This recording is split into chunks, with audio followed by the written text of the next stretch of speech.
Good morning and welcome back to Flexwell. Hope you enjoyed the segment at the gym. Today I'm joined by pediatric physiotherapist Abdulaziz Almutawa. Abdulaziz, welcome to the show. Jane, thank you for having me back. It's wonderful to have you. How have you been? I've been great. How have you been?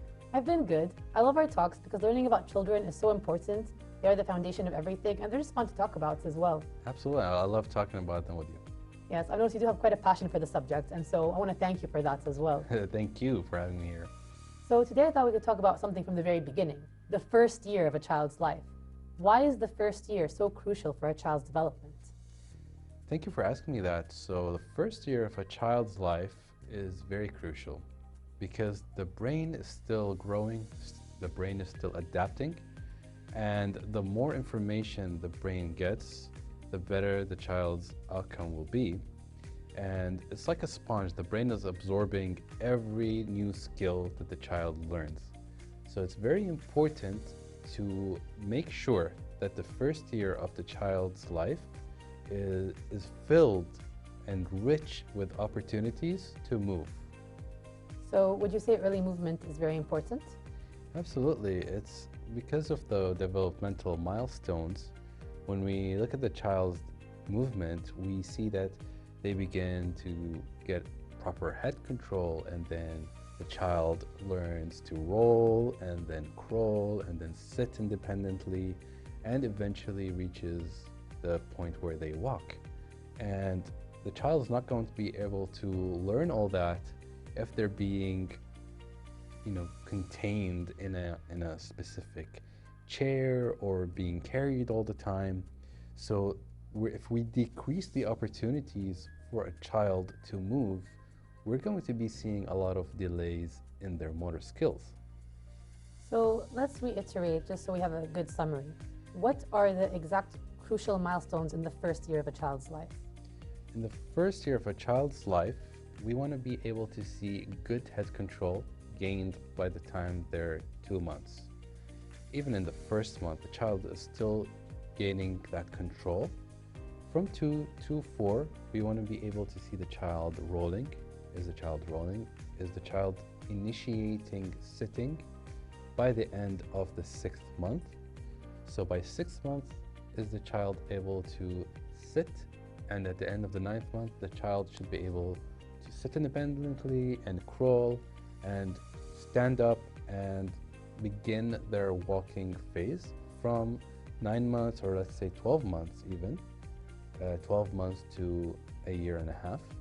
We want to be able to see the child walking. So if we spend a lot of time off the floor and in these containers and being carried and in baby walkers and other baby equipments, most of the time, the child's not going to have the opportunity to move. And a less opportunity to move equals less opportunity to gain these skills and learn these new skills. And the first year of a child's life is crucial because that's where the brain is storing and absorbing every new skill. So what can a parent do to encourage these early movements? Parents can improve these early movements by giving the child enough floor time and giving the child an opportunity to move rather than restrict the baby and holding on to the baby and carrying them everywhere. It's very important to play with the child and interact with the child, give them tummy time, give them floor time, allow the child to move through the different motor skills and encouraging them through play. So could you tell us a bit more about tummy time and floor time? Absolutely. So tummy time is where the baby is on their tummy, and it's important because they learn how to lift their head off of the ground. This strengthens their neck muscles. They push off the ground with their upper limbs, and this strengthens their shoulder stability. So this is a transition to rolling later on. It's a transition to crawling later on. So it's really that first building block that a child uses to gain other motor skills. And if we miss that opportunity, we miss that window, other skills might get delayed later on. So it's very important to have floor play and to encourage the child to move through these motions and through these motor skills through playing with the child. So is it ever normal for a child to maybe miss one of these milestones? Usually it's common, but usually the reason is, if there's no medical reason, that the child didn't get enough opportunity to practice these skills, or if the child is being on their back, for example, and we bring the toy to the child instead of encouraging the child to go towards the toy. You see the difference? One requires the baby to be passive and in their place and being put in one place for a long time, and the other helps the child use their own muscles to move around and reach for targets and reach for toys.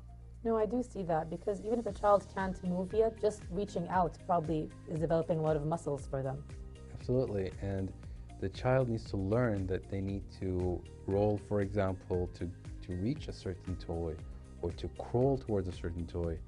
We should always provide that opportunity for the child to move and not restrict the child by giving them everything at their own, in their spot. That does make sense, because if they're just given everything, it will breed passivity and lack of urgency to obtain these milestones. Absolutely, and every movement the child takes is strengthening a little piece of that puzzle that makes a bigger picture of eventually reaching that walking age. Yes, but before that, there are so many milestones to go through. So after tummy time and floor time, what's next? So after tummy time and floor time, first of all, in floor time, the baby learns to maybe roll or crawl. The child then learns to kneel by holding onto the couch, for example, or other furniture. And then the baby learns to pull themselves up to stand. After pulling themselves up to stand, they can then cruise on the furniture, and that's where they learn to eventually let go of the furniture and have their own standing balance and eventually take their first step. Well, that was a great way of putting it. We are going to go on a very quick break, and I hope we can elaborate on this a bit more. Stay tuned for after the break.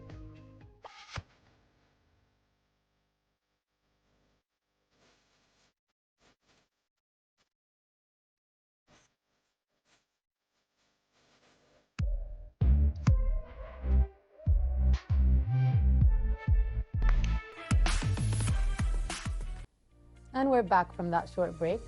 So we were just talking about how the first year is so important in a child's development, and how it first begins with very tiny things to do with the floor, like floor time, tummy time, which leads to crawling. Eventually it leads to standing and taking your first steps, which leads to walking. Could you tell us a bit more about the standing and walking part?